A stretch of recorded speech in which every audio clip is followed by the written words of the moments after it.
আসসালামু আলাইকুম এভরিওয়ান। মায়ের বদন গল্পের শেষ পার্ট। তো চলো বেশি কথা না কইয়া গল্প শুরু করা যাক। চিন্তার সাথে বিকেলে কথা হলো।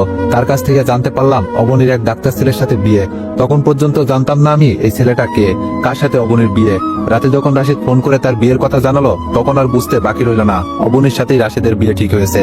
বিয়েটা হুট করে ঠিক হয়ে গেছে, তাই আমাকে জানাতে দেরি করেছে। রাশিদকে আমি যতটুকু চিনি জানি ছেলে হিসাবে অনেক ভালো, সেক্ষেত্রে অবনীর জন্য ভালোই হয়েছে। একটা মেয়েকে ভালো রাখার মতো সবকিছুই রাশিদের মাঝে রয়েছে। 2 দিন পর আমি সিনথিয়াকে নিয়ে অবনীর বিয়েতে গেলাম। সিনথিয়া যেভাবে বলেছিল বিয়েতে খুব বেশি মানুষ দাওয়াত দেওয়া হবে না, আসলে বিষয়টা তেমন না। আমরা ছাড়াও অনেক মানুষ এসেছে। কেন জানি মনে হতে লাগলো সিনথিয়ার বাবা মাও হয়তো বিয়েতে এসেছে। আজকে আর আমাদের রেহাই নেই, তবে তারা আসেনি। আসলে আমার জন্যই ভালো হতো, তবে আমার ভালোটা কেন জানি হয় না। অবনীর বউ সাজে খুব ভালো লাগছে না আমার কাছে, তবে খারাপও লাগছে না। সব মেয়েকে বউ হিসাবে ভালো লাগে না, কিন্তু এই মেয়েটাকে লাগার কথা ছিল, তবে লাগছে না। এমনিতেই যতটা সুন্দর লাগে আজকে বউ সাজার পর ততটা সুন্দর লাগছে না। সিনথিয়ার ক্ষেত্রে বিষয়টা তেমন না। সিনথিয়াকে যেদিন প্রথম বউ সাজে দেখেছিলাম সেই দিনই বুঝেছিলাম এটাই এই মেয়ের সর্বোচ্চ ভালো লাগার মতো রূপ। এর থেকে ভালো লাগার মতো রূপ তার আর হতে পারে না। সিনথিয়াকে বউ সাজলে যতটা সুন্দর লাগে অবনীকে ততটা লাগছে না, তবে সুন্দর লাগছে।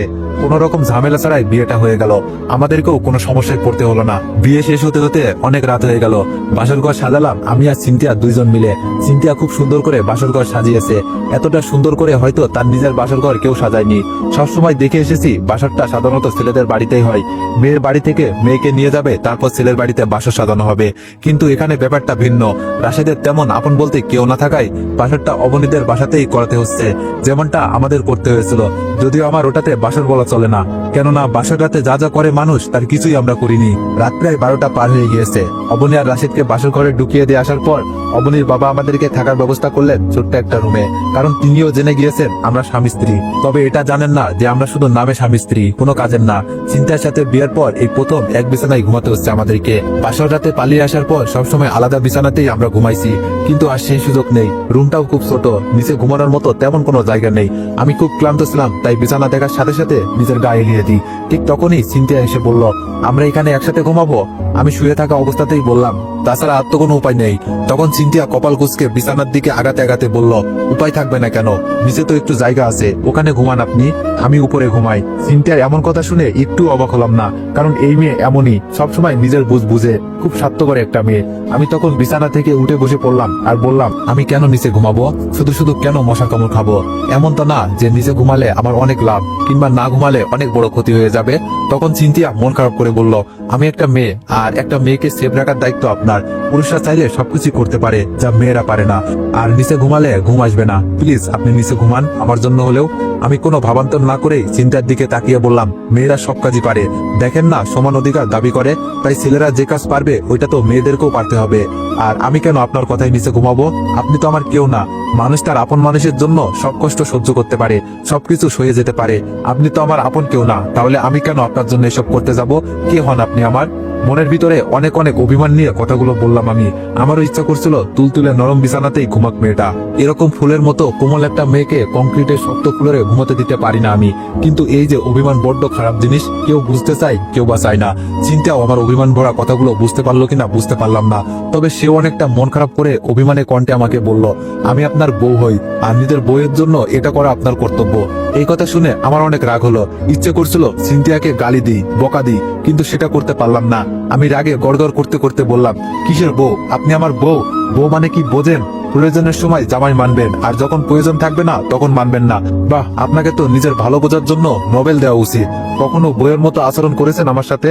স্বামী স্ত্রীর মধ্যে যা যা হয় তেমন কিছু ভুলও কি আমাদের মধ্যে হয়েছে? হয়নি।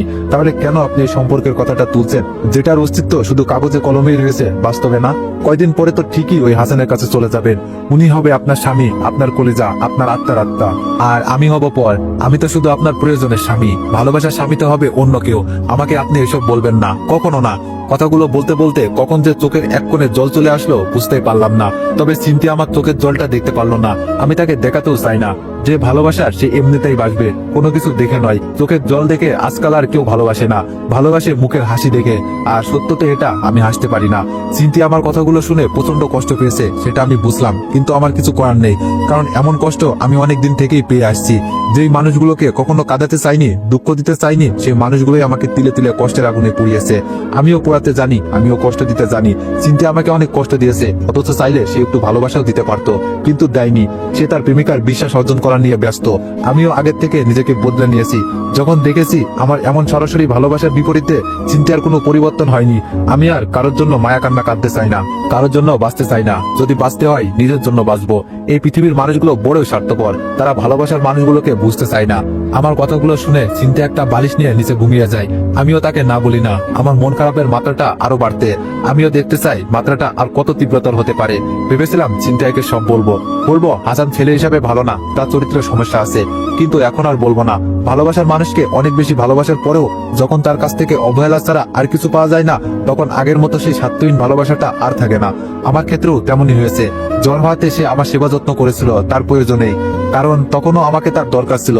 অথচ আমি ভেবেছিলাম ভালোবেসে সে এইসব করছে, কিন্তু না, সে আমাকে ভিতর থেকে কখনো ভালোবাসতে পারিনি। তার ভিতরটা অন্য কাউকে চাই, আমাকে চাই না। সকালে ঘুম থেকে উঠেই দেখি চিন্তা নেই। বুঝলাম রাতে সে ঘুমাতে পারিনি। বাইরে গিয়ে দেখলাম বারান্দায় একটা চেয়ারে বসে আছে। কাছে যেতেই তার দিকে তাকিয়ে বুঝলাম কাল রাতে অনেক কষ্ট সহ্য করেছে। মশার কামড়ে ফর্সা গাল দুটো লাল হয়ে ফুলে গিয়েছে। আমি তার কাছে গেলেও সে আমার সাথে কোনো কথা বলল না। 2 দিন পর আমরা বিয়ে বাড়ি থেকে চলে আসলাম। চিন্তার সাথে সম্পর্কটা আবার আগের মতো হতে লাগলো। পাশাপাশি রুমে থাকলেও খুব একটা কথা হয় না। আমি বুঝতে পারি ওই দিন রাতে সে অনেক রাগ করেছে, অনেক অভিমান করেছে আমার উপর। সেই অভিমানটা হয়তো তাকে আমার থেকে দূরে সরে যেতে সাহায্য করছে, কারণ অভিমানও মানুষকে দূরে ঠেলে দিতে পারে, পর করতে পারে। আমারও ইচ্ছে নেই তার অভিমানটা ভাঙানোর, কারণ অভিমান ভাঙানোর জন্য একটা অধিকার থাকা দরকার। সেই অধিকারটা সে আমাকে কখনো দেয়ই নাই। 1 মাস পরের কথা, চিন্তা একদিন আমার রুমে এসে আমাকে বলল, কাল আমি চলে যাচ্ছি, হাসান আমার জন্য অপেক্ষা করবে বলেছে। আমি সব সময়ের জন্য তার কাছে চলে যাচ্ছি। আপনার সাথে অনেকদিন ছিলাম আমি, আপনি আমার কাছে, আপনার অনেক পাওনা আছে। আপনি না থাকলে হয়তো এই পথটা আমি পাড়ি দিতে পারতাম না। আপনার আমার পেছনে যত টাকা খরচ হয়েছে আমি সব দিয়ে দিব। আপনার সাথে অনেক খারাপ ব্যবহার করেছি, আমি সেগুলোর জন্য দুঃখিত। অনেক সময় আপনাকে অনেক আপন মনে হয়েছে, ভালোবাসি বলেও মনে হয়েছে। এখন কেন জানি মনে হয় আপনি আমার অনেক আপন কেউ, কিন্তু বাস্তবতা তো ভিন্ন জিনিস। আপনার সাথে বিয়েটা ছিল একটা দুর্ঘটনা। আমি জানি না আমি কি করেছি, ভুল করছি না সঠিক করছি, সেটাও জানি না। তবে আপনার কাছে আমি সারা জীবন কৃতজ্ঞ থাকবো। মনে রাখবো, অনেক নামে একজন মানুষ ছিল, যে মানুষের সাথে এতটা দিন একসাথে থাকার পরও কখনো আমার দিকে কখনো খারাপ চোখে তাকায়নি। বিয়ে করা বউ হওয়ার পরেও কখনো স্বামীর দাবি নিয়ে আমার উপর অধিকার দেখাতে আসেনি। আপনি সত্যি অসাধারণ একজন মানুষ। আপনি কি আমার শেষ একটা অনুরোধ রাখবেন? চিন্তার দিকে তাকিয়ে বললাম, মেয়েরা অসাধারণ মানুষ। তারপর আমি কিছু বলি না, অবাক চোখে চিন্তার দিকে তাকিয়ে থাকি, ভাবতে থাকি আমি মানুষটা কতটা অবহেলার পাত্র। জীবনে কম বেশি সবার কাছেই অবহেলার শিকার হয়েছি আমি। বাবা মা, বোন, বন্ধু বান্ধবী, ভালোবাসার মানুষ সবাই আমাকে কোনো না কোনো কারণে অবহেলা করেছে। কারো ক্ষেত্রে হয়তো আমাকে অবহেলা করার কোনো কারণ ছিল, কারো ক্ষেত্রে হয়তো ছিল না, তবে করেছে সবাই। চিন্তাকে দেখে আমার ওই কথাটা মনে হচ্ছে। আমিনুর রহমান একটা গল্পে বলেছিলেন, যে চলে যেতে চায় তাকে যেতে দিন, এটাই আপনার জন্য ভালো। আপনি তাকে ভালোবেসে ভালো রাখার দায়িত্ব নিতে চেয়েছিলেন, কিন্তু সে বিশ্বাস করে আপনার থেকে অন্য কেউ তাকে ভালো রাখবে। কি দরকার যেই মানুষগুলো থাকতে চায় না তাদেরকে রেখে দেওয়ার বিচার চেষ্টা করার? কোনো না কোনো কারণ দেখিয়ে সে আপনার কাছে থেকে যাবে। আর যে ভালোবাসে না, কিংবা ভালোবাসার মতো অভিনয় করে নিজের প্রয়োজনে সে আপনাকে ছেড়ে যাওয়ার জন্য কারণ খুঁজবে, থেকে যাওয়ার জন্য না। আমি যখন কিছু বললাম না, তখন চিন্তা আমাকে বলল ওর ট্রান্সফারটা হয়নি, কাল স্টেশনে আসবে আমাকে নেওয়ার জন্য। আমাকে ওখানে থাকতে বলেছে। একা তো আর এত কিছু নিয়ে যাওয়া সম্ভব না, তাই বলছিলাম আপনি যদি একটু সাহায্য করতেন। আমি চিন্তার দিকে তাকিয়ে হাসি। চিন্তা আমার হাসির কারণটা বুঝতে পারে না। আমি চিন্তাকে বললাম, এতদিন যখন আপনার প্রয়োজনে এসেছি, শেষ বেলায় এসেও আপনাকে সাহায্য করব। আমি আপনার মতো না। আর হ্যাঁ, টাকার কথা বললেন তো, যতটা ছোট মনের মানুষ ভাবেন, আসলে ততটা ছোট মনের মানুষ আমি না। আমার যদি আপনার কাছ থেকে টাকাগুলো ফেরত দেওয়ার ইচ্ছাই থাকতো, তাহলে কখনো খরচই করতাম না।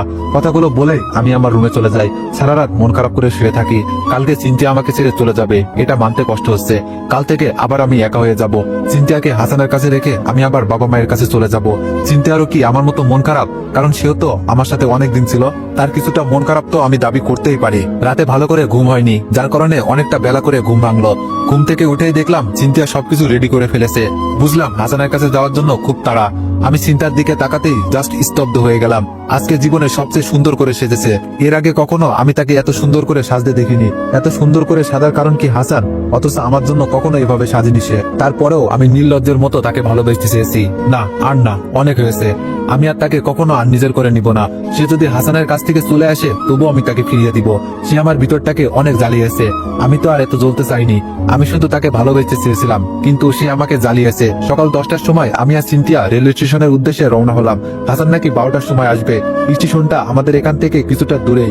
সিনথিয়া একটু আগেই রওনা দিয়েছে।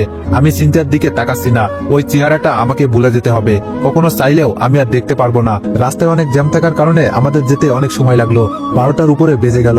আমি হাসানের সাথে দেখা করলাম না। দূর থেকে সিনথিয়াকে দেখে চলে আসলাম। সিনথিয়া হাসানকে গিয়ে জড়িয়ে ধরবে, এটা আমি সহ্য করতে পারবো না। এমন দৃশ্য আমার চোখের জন্য ক্ষতিকর। তাই সিনথিয়াকে স্টেশনে পৌঁছে দিয়ে আমি বাসায় চলে আসবো বলে ঠিক করি। আমি বাসায় চলে আসলাম। সিনথিয়া নামের মানুষটাকে ভুলে সব গোছগাছ করতে শুরু করলাম। বাবা মাকে বলেছিলাম আমার কাজ শেষ হলে তাদের কাছে চলে আসবো। সত্যি বলতে ওই দিন না গিয়ে ভুল করেছি, কারণ ওখানে আমার কোনো কাজই ছিল না। দুঃখ পাওয়ার জন্য শুধু শুধু এতদিন আমি এখানে ছিলাম, এর বেশি কিছুই না। বিকেল 4টা বাজে, আকাশের দিকে তাকিয়ে আছি। আজও আকাশটা মেঘে ঢাকা। অনেকটা খারাপ লাগছিল। মনে হচ্ছিল কিছু একটা হারিয়েছি। তবে সান্ত্বনার বাণী এটাই, যাকে হারিয়েছি সে কখনো আমার ছিলই না। আমি যখন প্রচন্ড মন খারাপ করে ওই মেঘ জমা আকাশের দিকে অনেক অভিমান নিয়ে তাকিয়ে আছি, ঠিক তখন অনুভব করলাম কেউ একজন পিছন থেকে আমাকে শক্ত করে জড়িয়ে ধরে কাঁদছে। পিছন ঘুরে সেই চিরপরিচিত মানুষটাকে দেখতে পেলাম। হ্যাঁ, সিনথিয়া আমাকে জড়িয়ে ধরে কাঁদছে। কি হচ্ছে কিছুই বুঝতে পারলাম না।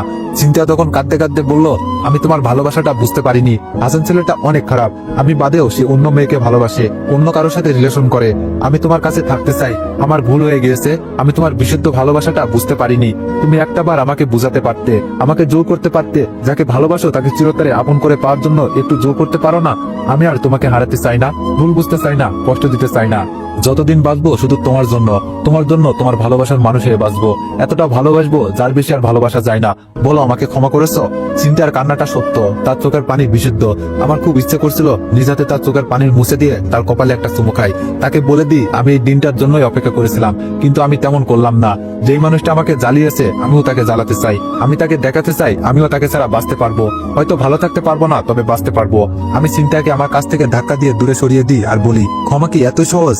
আমার তো তোমার ভালোবাসার এখন আর দরকার নেই। তুমি তোমার বয়ফ্রেন্ডকে অন্য একটা মেয়ের সাথে দেখেছো, আর তখন তোমার মনে হয়েছে তুমি তার কাছে যাবে না। বাহ, স্বার্থপর মেয়ে, বাহ। তাকে দেখলে তুমি? মেয়েটা কি দাবি করেছে? মেয়েটার বাচ্চা পেটে নাকি ধোকা দিয়েছে তোমার গুণধর বয়ফ্রেন্ড? সিনথিয়া তখন বলল, হাসান মেয়েটাকে টাকা দিচ্ছিল সবকিছু ভুলে যাওয়ার জন্য, যাতে করে সে তার জীবন থেকে সরে যায়। সে এটাও বলেছিল আমার সাথে বিয়ে হলে টাকা পয়সার কোনো অভাব থাকবে না, দরকার হলে সে তাকে আরো টাকা পয়সা দেবে, তবুও যেন তার জীবন থেকে সরে যায়। আমার ভাগ্যটা ভালো, আমি সব শুনে ফেলি। তখনই আমি ওখান থেকে চলে আসি। আমি তখন চিন্তার দিকে তাকিয়ে বললাম, দেখো, তুমি এখানে নিজেকে সেলফিশ হিসেবে প্রমাণ করেছো। তোমার বয়ফ্রেন্ডের খারাপ সময়ে তার পাশে থাকা উচিত ছিল, কিন্তু তুমি থাকো নাই। আমার সাথে থাকতে চাইছো হাসানের খারাপ রূপটা তোমার সামনে প্রকাশ পেয়েছে বলে, না হলে তো আমার কাছে আসতে না। এটাকে ভালোবাসা বলে না, এটাকে নিজের ভালো বলে। তুমি সবসময় নিজের ভালো থাকাটাকেই বড় করে দেখছো। অন্যের ভালো থাকাটা গুরুত্ব তোমার কাছে কখনোই ছিল না। আমাকে ক্ষমা করো, আমি তোমার সাথে থাকতে পারবো না। আমি জানি এটা মেনে নিতে আমার অনেক কষ্ট হবে, তবুও আমি মেনে নিব। আমার মুখ থেকে সরাসরি এমন একটা শব্দ শুনে সিনথিয়া হাউমাউ করে কাঁদতে থাকে। আমার খুব কাছে এসে আমার দুই কাঁধে দুই হাত রেখে বলতে থাকে, না, তুমি এমন করতে পারো না। আমার একটা ভুলের জন্য তুমি আমাকে এত বড় শাস্তি দিতে পারো না। বলো তুমি কি চাও, আমি তাই করব। তবুও তোমাকে আমার চাই। তুমি আমার স্বামী, যাকে ভালোবাসো, তার একটা ভুল তুমি ক্ষমা করতে পারবে না? আমি তোমার জন্য সবকিছু করতে রাজি আছি। একটাবার বলো আমাকে কি করতে হবে, আমি সবকিছুর জন্য প্রস্তুত আছি। আমি আমার গাল থেকে চিন্তার হাত দুটো সরিয়ে দিয়ে বলি, অনেক দেরি করে ফেলেছো। এই কথাগুলো যদি তুমি আর একটা দিন আগে বলতে, পুরো পৃথিবীর সমতুল্য ভালোবাসা দিয়ে তোমাকে বরণ করে নিতাম আমি। কিন্তু তুমি সেটা করনি। তুমি অনেকটা দেরি করে ফেলেছো। আমাদের মতো ছেলেরা অন্ধকারে জোনাক পোকার মতো ঘুরে বেড়ায়। যারা ভালোবেসে ধরে রাখতে পারে না তারা ভাগ্যবান। যারা ভালোবাসার পরেও বুঝতে পারে না তারা কপাল পোড়া। যারা হারিয়ে আবার ফিরে পেতে চায় তারা দুর্ভাগা।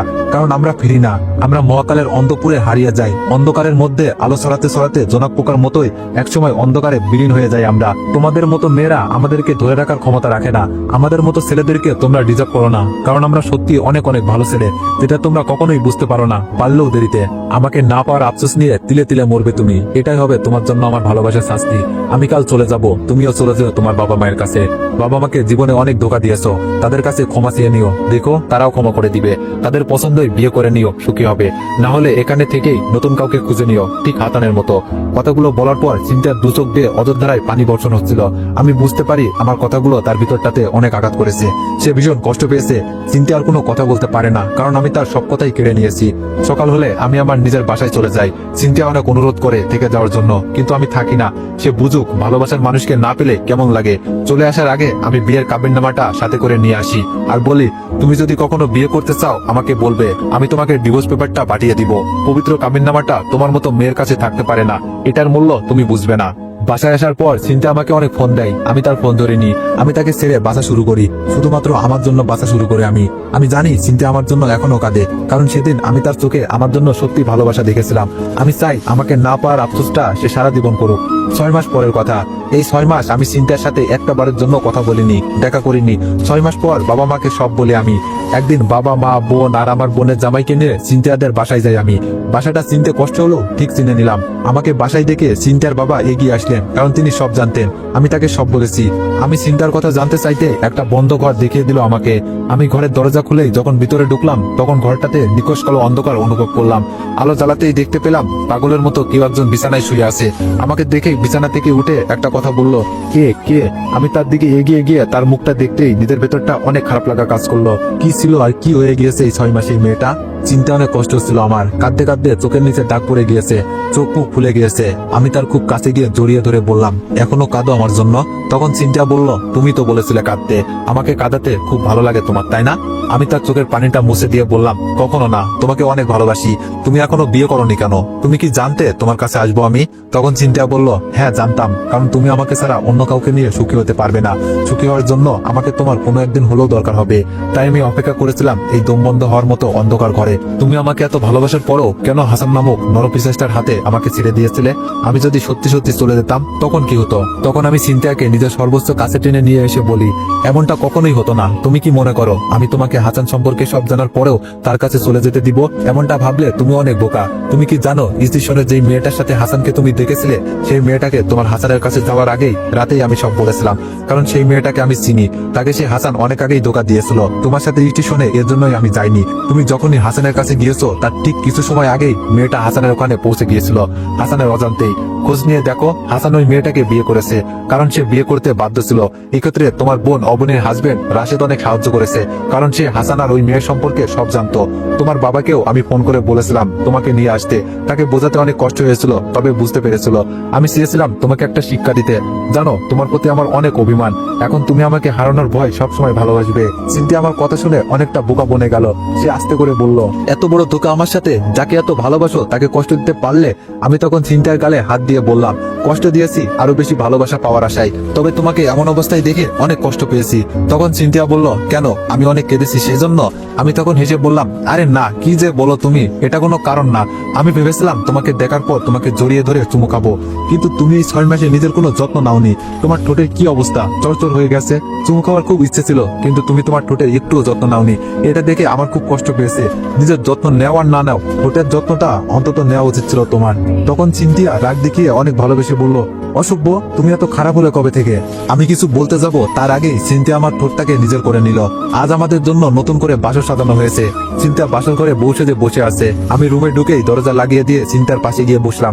বিছানায় কোলবালিশ দেখিয়ে চিন্তাকে বললাম, তোমার থেকে মনে হয় ওটার সাথে বাসর করলেই বেটার হবে।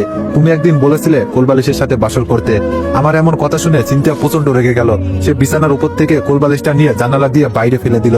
আমি তাকে যখন বললাম, কি করলে তুমি? ওটা অনেক দাম দিয়ে কিনেছিলাম আমি। বিয়ের আগে ওইটাই আমার একমাত্র ভালোবাসার মানুষ ছিল, আর তুমি কিনা ওটা ফেলে দিলে? তখন চিন্তিয়া আমার পাঞ্জাবির কলার চেপে ধরে বলল, আমি ছিলাম না তখন তোমার এটার দরকার ছিল, এখন তো আমি আছি, তাহলে ওটা দিয়ে কি ঘাস কাটবে তুমি? যতদিন বাঁচবো আমাকেই না হয় কোলবালিশ হিসাবে ব্যবহার করো। দুইজন দুজনের কোলবালিশ হয়ে আজীবন বেঁচে থাকবো। আর ভুলেও যেন ওটার কথা না শুনি। আমি চিন্তাকে জড়িয়ে ধরে ঘুমিয়ে পড়ি। তো এভরিওয়ান, অনেক কিছুই বলার ছিল। রোজা রমজান মাস তো, তাই কিছু বললাম না, তোমরা বুঝে নিও। সকালে ঘুম থেকে উঠে দেখি চিন্তিয়া আমার সামনে 2টা টিকিট হাতে বসে আছে। আমি জিজ্ঞেস করতেই চিন্তিয়া বলল, হানিমুনের টিকিট বাবা আমাদের জন্য গিফট হিসেবে দিয়েছে। আমি বললাম, হানিমুনে কোথায় যেতে হবে, কক্সবাজার নাকি জাফলং? তখন চিন্তিয়া বলল, কক্সবাজারও না জাফলংও না, সোজা সুইজারল্যান্ড। আমি রাগ করে বললাম, এত টাকা খরচ না করলেও পারতে, বাংলাদেশেই তো সুন্দর হানিমুন করা যেত। তখন চিন্তিয়া আমার হাতে হাত রেখে বলল, আমার বাবার এত এত টাকা পয়সা দিয়ে কি করবো বলো? ওইসব তো আমারই, আর আমি তোমার। টাকাগুলোও তোমার, আমার সবকিছুই তো তোমার। আমি কিছু বলি না, শুধু চিন্তিয়ার হাত শক্ত করে চেপে ধরে এগিয়ে গিয়ে বলি, এত ভালোবাসা কই রাখবো আমি? তখন চিন্তিয়া বলে, কোথাও রাখতে হবে না, আমাকে ফেরত দিও। তো এভরিওয়ান, গল্পটা কেমন লাগছে সবাই একটু কমেন্টে জানাবেন। আর নেক্সট গল্প খুব শীঘ্রই আসবে। ধন্যবাদ।